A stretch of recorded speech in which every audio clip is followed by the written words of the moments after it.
High বন্ধুরা, সব ভালো আছেন তো? চুনিপান্না ডেলি ব্লগে আপনাদের সকলকে স্বাগত জানিয়ে আমি নতুন রেসিপি নিয়ে চলে আসছি আপনাদের কাছে। দেখুন, এক বাটি মটরশুঁটি নিলাম। এবার আমি খোসাগুলো ছাড়িয়ে নেব। দেখুন, জলটা ভালোভাবে গরম হয়ে গিয়েছে। এবার এর মধ্যে দিয়ে দেবো লবণ ও কালারটা ভালো থাকার জন্য দিয়ে দেবো চিনি। দিয়ে মটরশুঁটিগুলো এর মধ্যে দিয়ে দেবো। দেখুন, একদম উপরে ভেসে উঠেছে আর কালারটা কত সুন্দর হয়েছে দেখুন। এইবার আমি একটা জায়গার মধ্যে ছেঁকে নেব।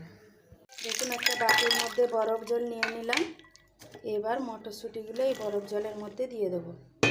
দেখুন, বরফগুলো জল হয়ে গিয়েছে আর কি সুন্দর কালারটা রয়েছে।